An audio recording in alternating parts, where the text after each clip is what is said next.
స్వరూప పరిశుద్ధ దేవ ఆరాధింతు అనిసము. సత్య స్వరూప శాంతి ప్రదాత సేవింతు నిన్నే నిరతము. కరుణామయ ప్రహర్షింతును నా జీవితాంతం కీర్తింతును. కరుణామయ ప్రహర్షింతును నా జీవితాంతం కీర్తింతును. ప్రేమ స్వరూప పరిశుద్ధ దేవ ఆరాధింతు అనిసము.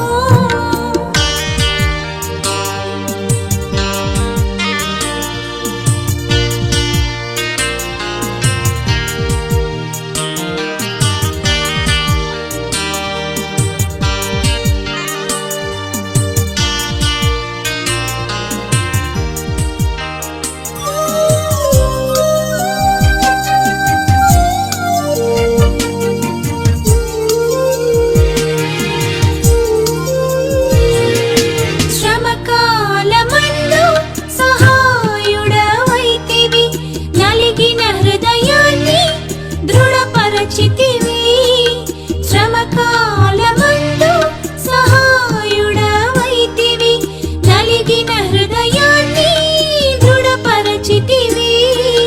బందీగనున్నప్పుడు విడిపించితివి, మరణాంధకారములో నడిపించితివి. బందీగనున్నప్పుడు విడిపించితివి, మరణాంధకారములో నడిపించితివి. కరుణామయ ప్రహర్షింతును నా జీవితాంతం కీర్తింతును. కరుణామయ ప్రహర్షింతును నా జీవితాంతం కీర్తింతును. ప్రేమ స్వరూప పరిశుద్ధ దేవ ఆరాధింతు అనిసము. లోక సువార్త 3వ అధ్యాయము మనం ధ్యానం చేసుకున్నట్లయితే 33 వచ్చిన ఒకసారి చదవండి. వారు కపాలమనబడిన స్థలమునకు వచ్చినప్పుడు అక్కడ కుడి వైపున ఒకరిని ఎడమ వైపున ఒకరిని ఆ నేరస్తులను ఆయనతో కూడా సిలువ వేసిరి. చదవబడిన వేదభాగము లోక సువార్త 23వ అధ్యాయము 33 చదివినారు. వారు కపాలమనబడిన స్థలమునకు వచ్చినప్పుడు అక్కడ కుడివైపున ఒకరిని ఎడమవైపు ఒకరిని ఆ నేరస్తులను ఆయనతో కూడా సిలువ వేసిరని మనము చదువుకొని ఉన్నాం. గతించిన వారంలో అనేకమైన అద్భుతమైన సంఘటనలు మనము తెలుసుకొని ఉన్నాం. మొదటి నేరస్తుని పేరేంటి? ఏమని చెప్పి మొదటి నేరస్తుని పేరు వేసాను, దూషించిన నేరస్తుని పేరు ఏమని చెప్పాను? గుర్తులేదా? మొదటి నేరస్తుని పేరు మిఖాయిలు. చెప్పనేంటి? యేసయ్యను దూషించిన వాడు. నువ్వు నిజంగా క్రీస్తులైతే నీవు రక్షించుకొని మమ్మల్ని కూడా రక్షించమని యేసయ్యను అవహేళన చేసిన దొంగ పేరు మిఖాయిలు. అయితే యేసయ్య వాడు దూషిస్తున్నప్పుడు మరి ఒక దొంగ ఉన్నాడు. అతని పేరేంటి? తీస్మాస్. ఏం పేరు? క్రిస్మస్ ఎలాగా తీస్మాస్. ఇతను యేసయ్యను అంతకుముందు వీళ్ళందరూ అనుకుంటే అపహాసించినప్పుడు ఇతను కూడా నవ్వుతున్నాడు. యేసయ్య ఇప్పుడైతే ఆ పదం చెప్పాడు. ఏ పదము? తండ్రి మీరేం చేస్తున్నారో మీరెవరు కనుక వీరిని క్షమించమని చెప్పాడు. యేసయ్య ఆ శిలువలో మనకు నేర్పిస్తున్న ఆ యొక్క పాఠం ఏమిటంటే మనము అందరినీ క్షమించుకుంటూ వెళ్ళాలి. మానవుడు అనేవాడు నిరంతరము తప్పులు చేస్తూనే ఉంటాడు. భూమి మీద పరిశుద్ధులు అనేవాళ్ళు ఎవరు లేరు. ఒకవేళ నీతిమంతులుగా జీవించాలని కపటనాటలాగా మీ నీతి నా దృష్టికి ఎలా ఉన్నది? భూమికి గోటం వల్లే ఉన్నదని బైబిల్ లేఖనం సెలవిస్తుంది. నీతిమంతులుగా ఎవరు తీర్చబడతారు? యేసుక్రీస్తు రక్తంలో ఎవరికి కడగబడతారో వారు మాత్రమే నీతిమంతులుగా ఉంటారు. యేసు రక్తమే జయం. ప్రియమైన దేవుని బిడ్డలారా, ఎప్పుడైతే యేసయ్య ఆ యొక్క జనులను క్షమించమని పలికాడో వెంటనే ఇతనిలోనికి ఏమొచ్చింది? పశ్చాత్తాప హృదయము వచ్చింది. చెప్పండి, ఏమొచ్చింది? పశ్చాత్తాప హృదయం. మనము ఒక వ్యక్తిని జాలిపడి వారిని క్షమించినట్లయితే దేవుడు మనల్ని ఆశీర్వదిస్తాడు. ఒకవేళ వారిని క్షమించలేని పరిస్థితుల్లో మనం ఉన్నట్లయితే ఆ క్షమించడాన్ని ఆ మనస్తత్వము ఎందుకు వస్తుంటే హృదయంలో మత్సరం అనేది అల్లుకునేది. మత్సరం అంటే ఏమిటి? ఒక వ్యక్తి మనం తిట్టింది, ఆవిడ మీద సాధిస్తూనే ఉంటాం. ఇంకా వారిని ఎన్నడూ క్షమించడానికి కోపం మనం చూడగానే వస్తూ ఉంటుంది. ఈ మత్సరం కలిగించేది ఎవరు? అపవాదైన సాతాను. ఈ సాతానుడు మనల్ని వాడు ఏం చేస్తాడు? కలిపి వాడు మనలోనికి ఏం చేస్తాడు? పాపాన్ని వాడే రేపి మరలా దేవుని దగ్గరికి వాడు ఏం చేస్తాడంటే నెపాలు నేరారోపణ చేస్తూ ఉంటాడు. యేసుక్రీస్తు వారు ఆయన శిలువ మరణము పొందేంత వరకు వారికి సృష్టి ప్రారంభం నుంచి ఆ పరలోకానికి వెళ్ళే అవకాశం ఉన్నది. కానీ యేసయ్య ఎప్పుడైతే శిలువ ఎక్కి తన ప్రాణాలను సమర్పించాడో ఆ సమయానికి వాడికి పరలోకం వెళ్ళే అవకాశము లేనే లేదు. పరలోకం ఎవరికి? మనకే. చెప్పండి, ఎవరికి? మనకే. యేసుక్రీస్తు రక్తమంది ఎవరైతే కడగబడి ఆయన వారి లోపల పరిశుద్ధులుగా జీవిస్తున్నారో వాళ్ళందరికీ ఆ దేవరాజ్యం ఉంటుంది. హల్లెలూయా, హల్లెలూయా. దేవరాజ్యం అడుగు పెట్టాలంటే మనం ఏం చేయాలి? ఈ లోపల మన పాపాలన్నిటినీ ఒప్పుకోవాలి. ఎంత ఘోరపాత్రైనా సరే యేసయ్య ఏం చేస్తాడు? క్షమిస్తాడు. తెలుసు తెలియజేసిన ప్రతి తప్పిదాలను ఆయన ఏం చేస్తాడు? క్షమిస్తూ ఉంటాడు. భూమి మీద కొంతమంది మానవ బలహీనతను బట్టి మనము తప్పు చేస్తాము. మనము దేవుణ్ణి ఆజ్ఞను మీరి ఏదో ఒక రకంగా మనం తప్పులు కాలేస్తాం. కొంతమంది పాస్టర్లు ఉంటారు, ఈ మంచోళ్ళు. నేను నా కళ్ళని చూసిన గురించి నేను చెప్తున్నాను. వాళ్ళు ఎలాంటి వాళ్ళు అంటే ఈ బోధ తప్పు, ఆ బోధ తప్పు, అతి పరిశుద్ధులు. ఎవరో యేసయ్య ఇలాంటి వాళ్ళ గురించి ఏం చెప్పాడు? నీ కంట్లో దూలాన్ని తీసివేసి ఎదుటి వాళ్ళ కంట్లో కలుసుకునేటప్పుడు ప్రయత్నించని చెప్పాడు. చాలా మంది పాస్టర్ల మధ్య గొడవలు, జాతి మధ్య గొడవలు, పొలాలని గొడవలు, పాస్టర్లు కూడా తయారు ఇదేం కొనమని ఈ మధ్య అడుగుతూ నేను విన్నాను. కొంతమంది ఏమో పెద్ద పెద్ద దైవజనులు ఎదుగుతుంటే వారిని విమర్శించే పాస్టర్లు ఉన్నారు. వాళ్ళు ఎగరటం వాళ్ళకి శాత కాదు, ఒక గంట సేపు ప్రార్థన చేయలేదు, బైబిల్ చదవలేదు, సంఘాలని అభివృద్ధి పరచుకోలేదు. అభివృద్ధి వాళ్ళని చూసి ఏం చేస్తారు? ఈర్ష్యపడి తిడుతూ వాళ్ళని దూషిస్తూ కాలం గడుపుతూ ఉంటూ ఉంటారు. అయితే ఏమిట్లారా మనం ఎంత ఘోరపాత్రం సరే యేసయ్య ఏం చేస్తాడు? క్షమిస్తాడు. ఒక వ్యక్తిని మనం క్షమించకపోతే మనలో నివాసం చేసేది ఏంటో తెలుసా? దురాపే. దురాపలే మనలోనికి రంగప్రవేశం చేసి మనల్ని పాడు చేస్తాయి. దేవుని సింహాసనానికి మనము సమీపించకుండా అవి చేస్తాయి. పరలోకంలో దేవుడు మనకి అత్యధికమైన స్థానాన్ని మనకి ఇస్తాడు. ఆ స్థానంలో మనం ఉండకుండా మనల్ని ఏం చేస్తాయి, అపవాది యొక్క మైండ్ సెట్తో అవి మనల్ని కంట్రోల్ చేస్తూ ఉంటాయి. ఇప్పుడు తిరణాల తప్పులకు కొన్ని కార్లు వస్తాయి. ఆ కార్లని పిల్లలు ఎలా గమనిస్తారు, రిమోట్ కంట్రోల్తో ఉంటాయి. అది ముందుకు వెళ్ళి వెనకంటే వెనక వెళ్ళి. నీ మైండ్ సెట్ లో కూడా సాతానుడు అనేవాడు ఏం చేశాడు, బ్యాటరీ పెట్టాడు, ఒక చిప్ పెట్టాడు. వాడు ఎట్టాడితే నువ్వు అట్టాడుతున్నావు, వాడు ఎట్టాడితే నువ్వు అట్టాడుతున్నావు. మళ్ళీ పైకేమో దేవుణ్ణి తెలుసుకొని దేవుడి సన్నిధికి వస్తున్నావు. దేవుడు అనేవాడు ఏం చూస్తాడు, అంతరంగాలను చూస్తాడు. ఏం చూస్తాడు, అంతరంగాలను చూసేవాడు. ఉదయాన్ని పరిస్థితి మనుషులు పరివేశాన్ని చూస్తాడు, నేను అంతరంగాన్ని చూస్తాను చెప్పాడు. మనము ప్రతి మనిషిని ఏం చేయాలి, క్షమించుకుంటూ వెళ్ళాలి. మనం క్షమించినప్పుడు మన పాపాలన్నీ ఏమవుతాయి, క్షమించబడతాయి. హల్లెలూయా. ప్రవీణ్ పాడాల గారిని కొంతమందికి చంపేశారు. కానీ అందరూ గుమ్మెత్తిపోతుంటే వాళ్ళ ఫ్యామిలీ ఏం చేశారు, మేము వారిని క్షమించాం అనేసి తన భార్య ఆ మీడియా ముందు చెప్పినప్పుడు ప్రపంచం షాక్ అయిపోయింది.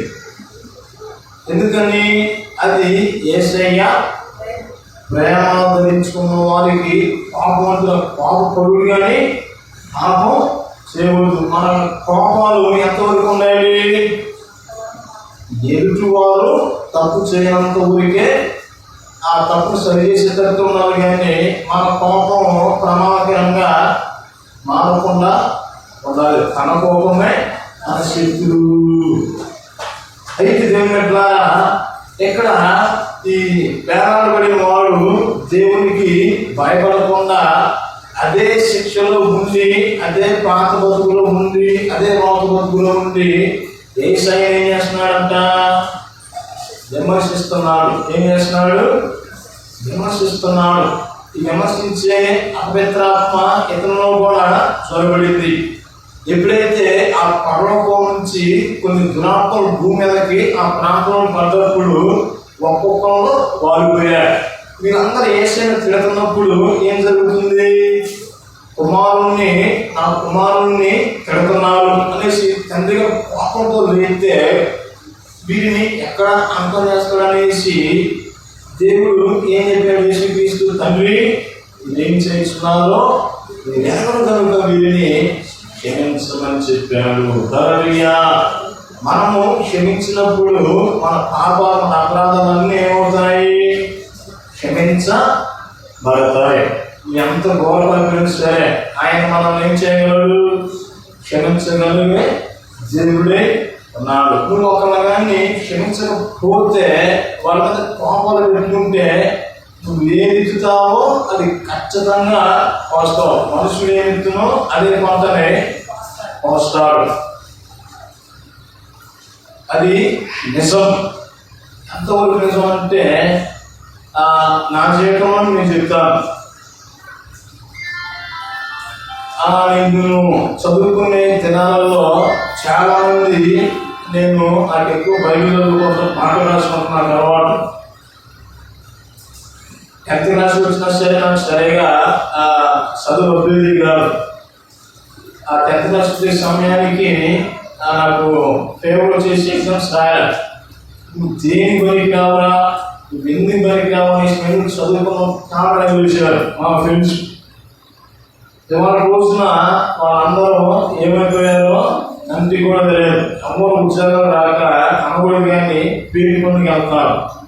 కానీ దేవుడు నా వైపు ఈ రోజు అందరి మధ్యలో మాట్లాడడానికి అవకాశం ఇచ్చాడు. హల్లెలూయా.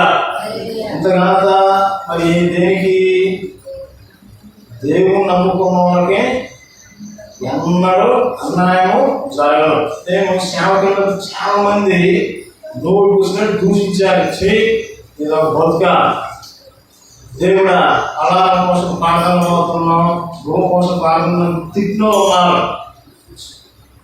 వాళ్ళందరినీ అప్పుడే క్షమించాను. వాళ్ళందరూ ఇప్పుడు ఏమయ్యారో నాకు కంటి కూడా ఇప్పుడు నాకు అనరాలేదు. కానీ దేవుడు ఈరోజు ఉన్నత స్థితిలో నన్ను నిలబెట్టినాడు. హల్లెలూయా. ప్రియమైన దేవుని బిడ్డలారా, మనము ఏం చేయాలి? ప్రతి వారిని క్షమించుకుంటూ పోవాలి. మనం ఎప్పుడైతే వారిని క్షమిస్తామో దేవుడు మనల్ని కూడా క్షమించుకుంటూ వస్తాడు. ఇక్కడ మనం చూసినట్లయితే దేవుని బిడ్డలారా 23 లోకాసు సువార్త మనం 40 నుంచి చూసినట్లయితే అయితే రెండవ వాడు వారిని గద్దించి నీవు అదే శిక్షా విధిలో ఉన్నావు గనుక దేవునికి భయపడవా. మనకైతే ఇది న్యాయమే. మనము చేసిన వాటికి తగిన ఫలము పొందుచున్నాము గాని ఈయన ఏ తప్పిదము చేయలేదని చెప్పి ఆయనను చూచి యేసు నీవు నీ రాజ్యంలోనికి వచ్చినప్పుడు నన్ను జ్ఞాపకము చేసుకొనమనెను. హల్లెలూయా. అందుకైన వానితో నేడు నీవు నాతో కూడా పరదైసులో ఉందువని నిశ్చయముగా నీతో చెప్పుచున్నాననెను. హల్లెలూయా. హల్లెలూయా. ఈ రెండవ దొంగ క్రిస్మస్ లో ఏమొచ్చింది?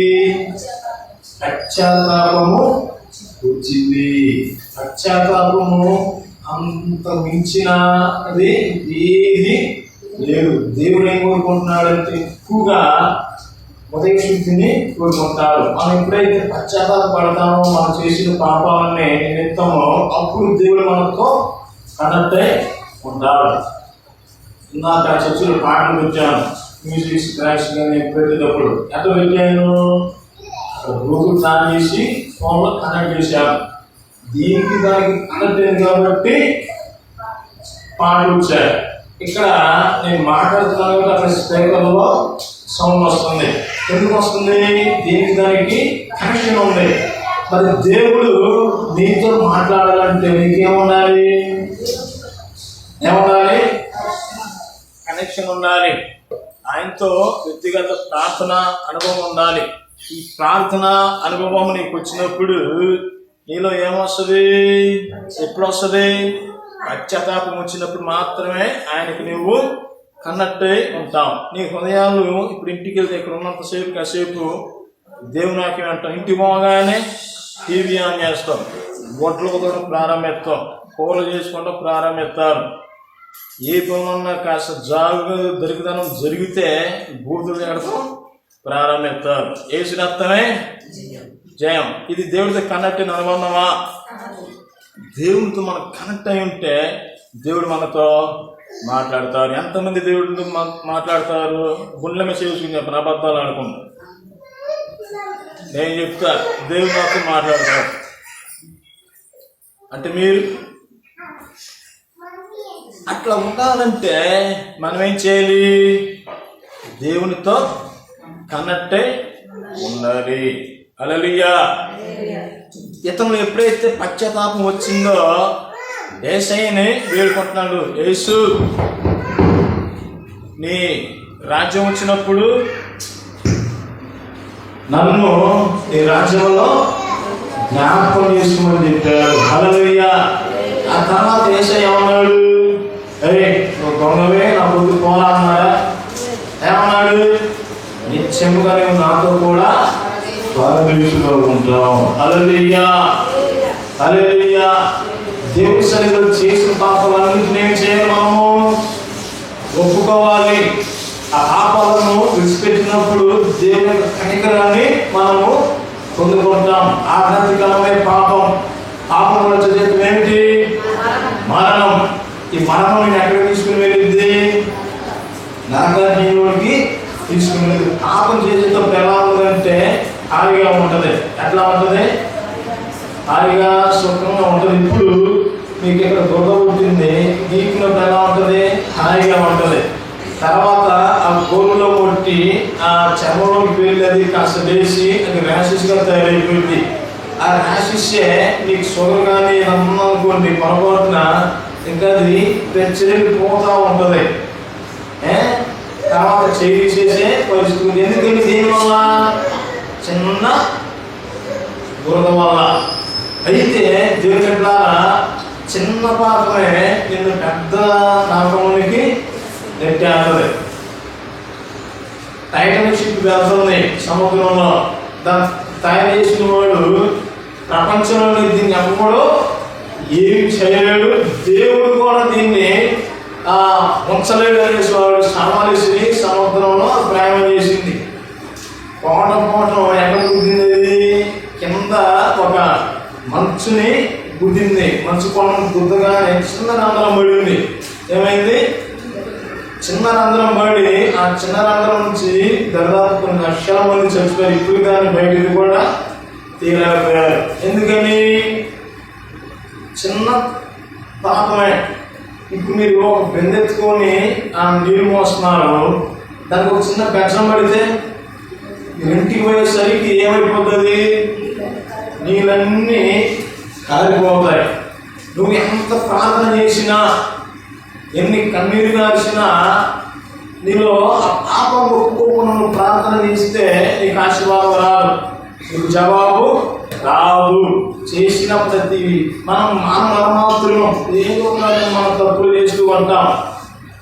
ఈ తప్పులన్నీ దేవుని సన్నిధిలో ఒప్పుకోవాలి. నాకు తెలిసిన ఒక ఆమె ఉంది, ఇంతకుముందు మీకు చెప్పే ఉంటాను, మళ్ళీ సందర్భం వచ్చింది కాబట్టి చెప్తున్నాను. గుడివాళ్ళలో ఒక ఆవిడ చాలా మంచి ప్రార్థనా పరురాలు. ఒకసారి కూడా పెళ్లికి వెళ్ళి మరసింహ ఉంటుంది కదా, పెళ్లి కూతురిది, ఈ మరసింహని దొంగతనం చేసింది. ఏం చేసింది? దొంగతనం చేసి ఏం చేసింది? బాగుందనేసింది. ఎవరికి వెళ్ళదని ఇంట్లో పెట్టుకొని ఎవరు కాకుండా దాన్ని పకడ్బందీగా పెట్టుకుంది. పెళ్లి కూతురు కలుపుకున్న అందరూ వచ్చి అడుగుతున్నారు, ఎక్కడ ఉంది, ఏమైంది, ఎక్కడ పోయింది అనేసి అడుగుతుంటే మాకు తెలియదు ఏమడుగుతే ఏం చెప్పింది? మాకేం తెలుసమ్మా, బాగా ఎదుగుదామని సేవతో కలిసి అప్పుడు కాపాడ ప్రారంభించింది, కానీ వాళ్ళ ఇంట్లో తీసుకుని దాపెట్టుకుని మాత్రం బయటికి చెప్పట్ల. అందుని బట్టి ఏమైపోయింది? ఆవిడ చర్చికి వెళ్ళి ప్రార్థన చేస్తుంది. ఎంత ప్రార్థన చేస్తున్నా కానీ దేవుడు ఆమెకి కనపడట్లేదు, వినపడట్లేదు, ఏమీ మాట్లాడట్లా, కనపడట్లా, వినపడట్లా, ఏమీ మాట్లాడట్లేదు. అప్పుడు దేవుని నాకు మాట్లాడట్లేదు అనేసి ఒకరోజు ప్రతిష్ట చేసి ప్రార్థన చేస్తుంది, ఉపవాస ప్రార్థన. ఏం చేస్తుంది? ఉపవాస ప్రార్థన చేస్తుంటే దేవుడు ఆవిడకి ప్రార్థన దర్శనం చూపెడుతున్నాడు. ఎక్కడో ఏడో దాపెట్టుకున్న ఆ మనుషులను చూపెడుతున్నట్ట. ఆశ్రయ దగ్గరకు వచ్చాయా, నేను కొన్ని రోజుల నుంచి ప్రార్థన చేస్తాను, ఉపవాసం ఉన్నా కానీ దేవుడు అంతగా మాట్లాడట్లేదు, ఏమైంది అంటే, అమ్మ దేవునికి ఏదన్నా వ్యతిరేకమైన చెప్పే విషయమేమో సరే పరిశీలన చేసుకున్నామంటే, అయ్యా నేను ఎలాంటిదని తెలుసు కదా, నేను తక్కువ చేస్తాను శాస్త్రం మీద నివాసం అవ్వడం ప్రారంభించలేదమ్మా, ఒకసారి జ్ఞాపకం చేసుకున్నాను. మళ్ళీ ప్రార్థన చేస్తే మళ్ళీ అదే మనసుగా వస్తుంది. తర్వాత అయ్యా నాకు ఒక జ్ఞానం వస్తుందండి, ఏం లేదంటే వెండి మనసు ఏం కావస్తుంది? ఆ వెండి మనసు ఏంది? దాని మీద కాస్త దీర్ఘంగా ఆలోచన చేసినప్పుడు చాలా రోజుల క్రితం ఒక పెళ్లికి వెళ్ళి తీసుకొని వచ్చాను అనేసి చెప్పగానే అది తీసుకుని వెళ్ళి వాళ్ళకి ఇచ్చాయమ్మా, అప్పుడు దేవునితో మాట్లాడతాడని చెప్పాడు ఆకాష్ గారు. అయ్యా నాకు ధైర్యం లేదయ్యా అన్నాం. సరే అది ఇక్కడ తీసుకురా, మీ అందరికి నేను సమాధానం పరుస్తానని పాస్టర్ గారు చెప్పినప్పుడు ఆ పెళ్లి సమావేశం నుంచి ఆ పాస్టర్ గారి టేబుల్ మీద పెట్టి ఆవిడ పట్టుగదిలోకి వెళ్ళిపోయింది. ఆ మరసెమ్ము పోగొట్టుకుని ఉంటారు కదా, వీరిని ఏం చేశారు? కబురు పెట్టారమ్మా, మీది ఆ పోగొట్టుకున్న మరసెమ్ము దొరికింది, వచ్చాయండి అని అనగానే వెంటనే ఏం జరిగింది? వారు పరుగుగా వచ్చి, అయ్యా దేవుని స్తోత్రం, మా పోగొట్టుకున్న సొమ్ము మాకు దొరికింది, ఏసే మహిమ దేవుని స్తోత్రం అనేసి అలా తీసుకున్నటువంటి డౌట్ వచ్చింది ఆమెకి. ఏందమ్మా అంటే, అయ్యా ఈ మనుషుల మీద ఎట్లా వచ్చింది, ఎవరు వచ్చారా అనేసి అనగానే, ఎవరు ఇచ్చారు? వాళ్ళు ఇచ్చారమ్మా.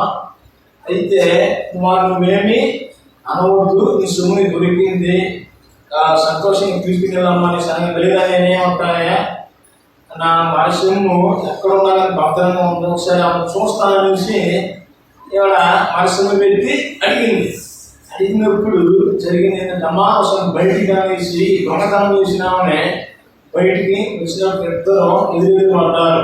కాస్త ముసికెంపగానే ఈమె ఆవిడ ఏమవుతుందంట, వదినాడ బిడ్డలంట.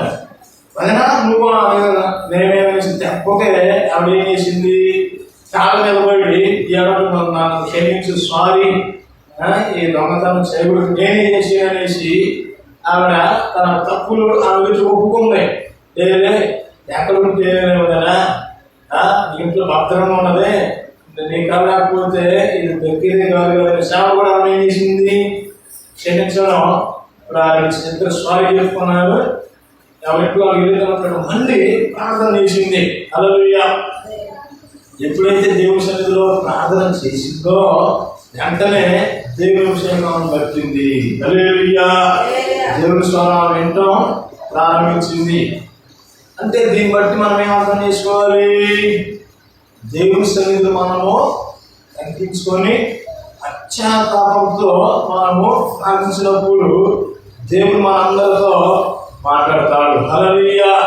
దేవుని రాజ్యంలో మనం ఉండాలంటే మనం ఏం చేయాలి, మన పాపాలన్నిటినీ ఒప్పుకోవాలి. యేసు ఈ రాజ్యం వచ్చినప్పుడు నన్ను కూడా జ్ఞాపకం చేసుకో. యేసు అనే పదానికి అర్థం ఏమిటి, చాలా మందికి చదువులేమో ఏమంటారంటే యేసు నేసే కదా అనేసి అంటారు. మన యేసుకి అర్థమైంది చెప్పమంటూ వాళ్ళు అసలు చెప్పరు. యేసు అనగా మనకు అర్థం ఏంటి, రక్షకుడు. చెప్పండి ఏంటి, రక్షకుడు. రక్షకుడు అనగా ఏంటి, ఆపదలో ఆదుకుంటాం రక్షణ కాదు. ఈ లోకపరంగా చూస్తే మనం చిన్నగా కష్టం మనకి చేసినప్పుడు ఆపద ముక్కులు కూడా వేసి చాలా మంది కష్టాలు ఉంటారు. కానీ నిజమైన రక్షణ అంటే ఏదో తెలుసా, నీ ప్రాణాన్ని రక్షించేవాడు, నువ్వు నరకాగ్నికి వెళ్లకుండా పర్వతం తీసుకుని వెళ్ళేవాడే నిజమైన రక్షకుడు. ఆ ఏకైక రక్షకుడు ఒకే ఒక్కడు, ఆయన పేరు యేసుక్రీస్తు. హల్లెలూయా. హల్లెలూయా. అంతమంది రక్షకుడు మీకు ఉన్నారు, నాకు రక్షకుడు ఉన్నాడు. Jesus is my saviour. రక్షకుడు లేని వాళ్ళు చెయ్యేస్తుంది అంటే బ్యాప్టిజం తీసుకుని వాళ్ళు ఎత్తండి, ధైర్యంగా ఎత్తండి, పర్లేదు. దేవుడు మన అందరినీ పరిశీలిస్తాడు. 1 2 3 4 వెరీ గుడ్, ఫైన్. దీని అందరూ బ్యాప్టిజానికి సిద్ధపడినట్లయితే ఆ రక్షకుడు త్వరగా వస్తున్నాడు. ఇదిగో నేను త్వరగా వస్తున్నాననేసి ఆయన మనకి ఎప్పుడో కబురు పెట్టాడు. ఎప్పుడు పెట్టాడు, ఎప్పుడో మనకి చెప్పాడు. మన నిరీక్షణ, మన విశ్వాసం ఏమిటి, ఆయన వచ్చినప్పుడు పువ్వుల వలె ఎగిరిపోతున్నట్టు మనం అందరము రెప్పపాటులో ఎగిరిపోతూ ఉంటాం. ఆర్భాటంతో, పెదాలతో, శబ్దంతో, దేవుని పూల ధ్వనులతో ఆయన మరలా తిరిగి రాబోతున్నాడు. ఆయన వచ్చినప్పుడు మనం అందరము ఏమవుతాము, మొదటిగా మనకంటే ముందుగా చనిపోయిన వాళ్ళు భూకంపాల గురించి సమాధులు భద్రైన వాళ్ళు వెళ్తారు. ఆ తర్వాత సజీవంగా మనం కానీ ఉన్నట్లయితే మనం ఏమైపోతాము, మన రెప్పపాట్లో మహిమ దేహాలను ధరించి మనము వెళ్తాం. హల్లెలూయా. హల్లెలూయా. కష్టానికి యేసు వచ్చటానికి గల సూచనలు ఏమిటంటే ఆయన 2000 సంవత్సరాల క్రితం చెప్పిన ఆ ప్రవచనాలన్నీ ప్రస్తుతం మనం ఉన్న దినాలలో నెరవేరుతున్నాయి. ఏమవుతున్నాయి, నెరవేరుతున్నాయి. దేశాలకు యుద్ధాలు వస్తున్నాడు. మొదటి ప్రపంచ యుద్ధం అయిపోయింది, రెండో ప్రపంచ యుద్ధము అయిపోయింది, ఇప్పుడు మూడో ప్రపంచ యుద్ధం కూడా స్టార్ట్ అయింది. దేవాలయము కట్టబడిన తర్వాత యేసయ్య రాకడ వస్తుందనేసి చాలా మంది నాశనం చెప్పారు తెలియని. దేవాలయము కట్టబడిన తర్వాత దేవుడు వస్తాడు అనేసి అంటే అది కాదు. దేవాలయం పడగొట్టిన 4వసారి కట్టినా, 5వసారి కట్టినా, 10వసారి కట్టినా ఏముండదు. కానీ యేసయ్య వచ్చినప్పుడు ఎట్లా ఉంటుంది, ప్రతి నేత్రము ఆయన్ని చూస్తుంది. హల్లెలూయా. ఆయన కూర్చుని వాళ్ళు ఆయన్ని చూస్తారు. ఆయన ఎప్పుడు వస్తాడనేది ఎవరికి చెప్పలేదు. ఎందుకని కాలాలు సమయాలు నా స్వాధీనంలో అవి తండ్రి స్వాధీనంలో ఉన్నాయి. మీరు వెతకాల్సింది భూలోక సంబంధమైన వాటిని కాదు, కానీ మన సంబంధమైన వాటిని మీరు వెతకండి. హల్లెలూయా. మీరు మీకు చెప్తాను ఫ్రాంక్గా, మీరు ఏదైతే ఆలోచిస్తారో అదే మీ జీవితం నెరవేరి. మళ్ళీ చెప్పానా, మీరు ఏదైతే ఆలోచన థింక్ చేస్తారో అదే మీ జీవితంలో నెరవేరింది. మనము ఎట్లా ఆలోచన చేస్తాం? అప్పులు పాలైతే అప్పు ఎలా తీర్చాలి, రేపేంటి ఆ పరిస్థితి, ఒక అప్పులు లేకపోతే ఏమైంది అనేసి కాస్త దారుణంగా పీక్ స్టేజ్లోకి ఆలోచన చేసామనుకో, అన్నం కూడా నువ్వు తినలేవు, అలా నువ్వు చదవలేవు.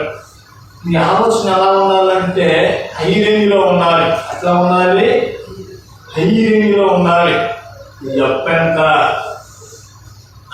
ఈ సమస్య ఎంత అనేసి లెక్క లేకుండా కానీ దేని మీద చూసినట్లయితే అప్పుడు మన జీవితం ఏమైపోద్ది? బొంగర పురుగు నుంచి సీతాకోశలుగా అయిపోద్ది. హల్లెలూయా. జైల్లో ఇద్దరు ఖైదీలు ఉంచబడ్డారు. ఈ ఇద్దరు ఖైదీలని అదే జైల్లో ఉన్నప్పుడు ఒకడేమో కింద చూసుకొని ఏడుతున్నాడు, ఇంకొకడేమో ఆకాశ నక్షత్రాలు చూసి నవ్వుకుంటున్నాడు. ఆ జైల్లో ఉంటారు కదా పోలీసులు కావాలని వేసేవాళ్ళు, వాడేమో ఏడుతున్నాడు, ఇక నవ్వుతున్నాడు, ఏంట్రా అనేసి వాళ్ళకు అర్థం అవ్వక అది చూస్తున్నప్పుడు జరిగిన పరిస్థితి ఏంటంటే, మనము పై వాటిని ఎక్కువగా విచారించినప్పుడు పైన ఏముంటాయి? యేసయ్య ఉంటాడు. పై నుంచి కిందకి ఏం గుర్తిస్తాడు? ఆయన ఆశీర్వాదాలను కురిపిస్తాడు. నీ అప్పు చిన్నదైనా అది నీకు ఎలాగా వస్తుంది? మహాపర్వతాల్లాగా కానొస్తాయి. అయితే దేనికట్లా మనము దేని గురించి ఆలోచన చేయాలి? ఆ సంబంధమైన వాటి గురించి ఆలోచన చేయాలి. ఏ మనుషులకి మనం భయపడిన అవసరం లేదు. మనం చనిపోతే మనం ఎవరి ఎదురు కళ్ళు తెలుస్తాం? దేవుని ఎదురు కళ్ళు తెలుస్తాం. ఆ నమ్మకం నాకు ఉన్నది, మీకు ఉన్నదా? చాలా మంది ఎక్కువగా ఈ లోకంలో ఉంటారు కాబట్టి లోక ఆలోచనలే ఎక్కువ చేస్తూ ఉంటారు. ప్రియమైన దేవుని ద్వారా పాలయాగించు అనే దైవజనుడు ఎంతమంది తెలుసు మీకు? ఆయనకి ఒకసారి బాగా వాక్యం చెప్పేటప్పుడు వాళ్ళ కొడుక్కి రక్త కణాలు ఎక్కువైపోయి చనిపోయాడు. డాక్టర్ తీసుకుని వెళ్ళినా సరే చివరి బతుకుల్లో ఉన్నాడు అనేసి చెప్పగానే అతను కాలేసుకొని అక్కడికి వెళ్ళేటప్పుడు పిల్లలు చనిపోయాడు. ఏమైపోయాడు? చనిపోయాడు. చనిపోయిన తర్వాత ఈ పాలయాగించు గారు ఏం చేస్తున్నాడు?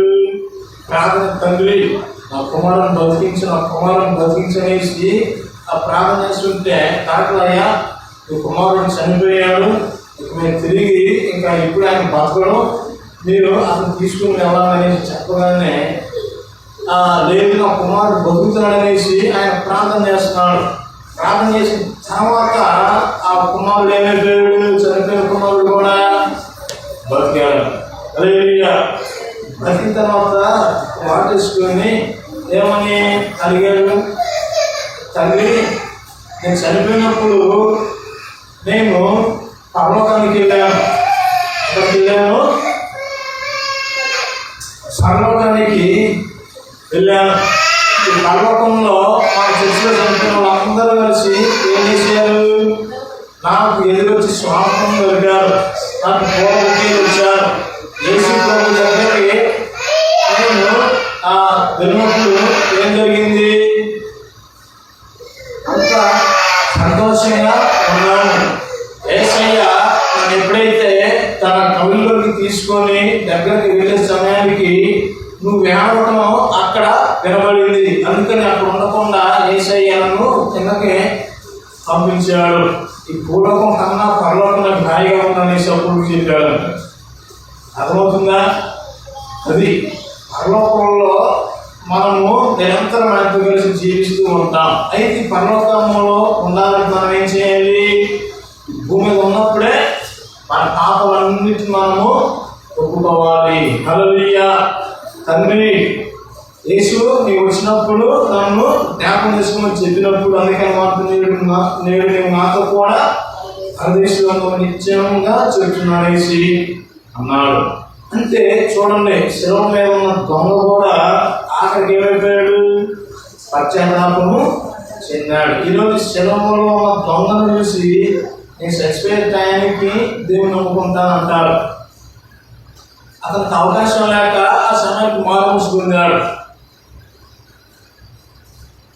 అర్థమైందా?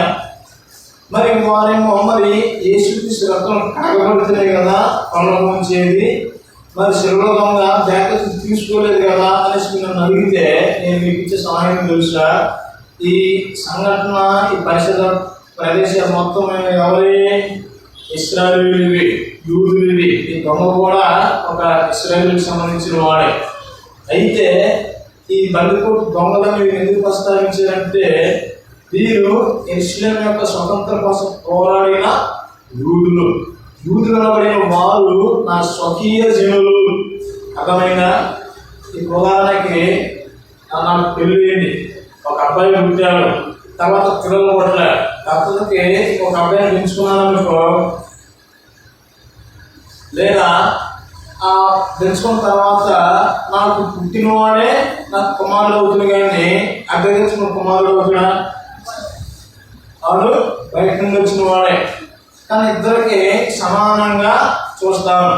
ఒకవేళ పుట్టినవాడు నన్ను కాదని పక్కకి వెళ్ళిపోయాడు అనుకోండి, ఎక్కువ ఎవరిని చూస్తాను? పెంచుకోమనే చూస్తాను. సో ఇప్పుడు మనం అందరము ఎవరు? మనమంతా అన్య జనాంగం. ఎవరు? అన్య జనాంగం. అదుపును పుట్టిన వాళ్ళు ఆయన ఏం చేశారు? త్రోసి వేశారు. ఈయన మొత్తం మా మీద, మా పిల్లల మీద ఉద్దులుగా కానీ వారు శాపం వాళ్ళు అనుకున్నప్పుడు వాళ్ళు దేవుని దగ్గర నుంచి కాస్త దూరం అయిపోయారు. కానీ ఆయన కృప అన్ని జనులను మన అందరి మీదకు వచ్చింది. హల్లెలూయా. యేసుక్రీస్తు రక్తం కలగడం వల్ల అందరము ఇప్పుడు మనమంతా ఏమైపోయాము? ఆయనకి పిల్లలైపోయాము. అంటే మనకు పిల్లలు కాబట్టి మనం ఏం చేయాలి?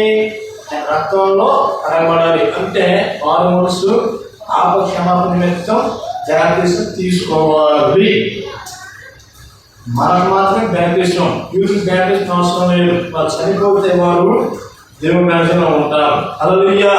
అది వారికి దేవునికున్న నిబంధన రహస్యం ఇది. అందుకనే యేసు ఈ రాజ్యం వచ్చినప్పుడు నన్ను కూడా జ్ఞాపకం చేసుకున్నప్పుడు నిత్యంగా నాతో పరదేశంలో ఉంటాం. హల్లెలూయా. సత్యదాకా ఇది గుర్తు పెట్టుకోండి. యూదులకి యేసు ప్రభువుని రక్షణ చేసుకున్న అవసరం లేదు. వాళ్ళు చనిపోయినా కానీ వాళ్ళ దగ్గరికి వెళ్తారు, దేవుని దగ్గరికి వెళ్తారు. మనం నమ్మేది ఈ కొత్త నిబంధన మాత్రమే. యూదులు నమ్మేది మాత్రం కేవలం పాత నిబంధన, దేవుడి ధర్మశాస్త్రం. ఇప్పటికి వారు తూచ తప్పకుండా పాటిస్తారు. ఆ తూచ తప్పక పాటించే వాటిని బట్టి దేవుడు వారిని సమృద్ధిగా ఆశీర్వదించాడు. ఇశ్రాయేలు దేశం ఎంత ఉందండి? ప్రపంచంలో నలుగురిలో ఉంటుంది. అది అట్లీస్ట్ మొత్తం కలిపితే విజయవాడ, గుంటూరు కూడా ఉండదు. కానీ ప్రపంచ దేశాలన్నిటికీ అది షాక్ పుట్టిస్తుంది. ఎందుకని? దాంతో ఎవరి కనెక్షన్ ఉంది? దేవునితో కనెక్ట్ ఉన్నాయి అన్నది. హల్లెలూయా. దావీదు మెస్సయ్యా అనే అతను వాళ్ళు నమ్మలేదు. ఇంకా మెస్సయ్య కోసం వాళ్ళు ఎదురు చూస్తున్నారు. కానీ మెస్సయ్య వచ్చిన సంగతి వారు గ్రహించలేదు. ఎందుకని? ఈ యుగ సంబంధమైన దేవత వారి దృష్టికి అంధకారాన్ని వేసిన కారణం చేత దేవుడు వారిని విడిచిపెట్టి ఆ ప్రేమామయుడు, కరుణామయుడు మన కోసం ఆయన కృప మన మీద ఇచ్చారు. అందుబట్టి గట్టిగా మనమందరము యూదుల క్షేమం కోసం, యూదుల రక్షణ కోసం మనం ప్రార్థించినప్పుడు ఆ దైవరాజ్యంలో మనమందరము ఉంటాం. సో దేవుడు మనం కలుసుకోవాలంటే మనకేముండాలి? కరెక్షన్ ఉండాలంటే ఏం కావాలి? హృదయ పశ్చాత్తాపం. గొల్గొతా శిఖరం మీద 3 శిలువలు మనం చూస్తాం. ఒకటి గర్భిష్టి శిలువ, రెండవది పశ్చాత్తాప శిలువ, మూడవది రక్షణ శిలువ. రక్షణ శిలువ యేసుక్రీస్తు తీసుకున్న వాళ్ళందరికీ ఆ దేవరాజ్యంలో ప్రవేశం ఉంటుంది. అటు ప్రవేశం దేవుడిని అందరికీ అనుగ్రహించును గాక. ఆమేన్, ఆమేన్, ఆమేన్.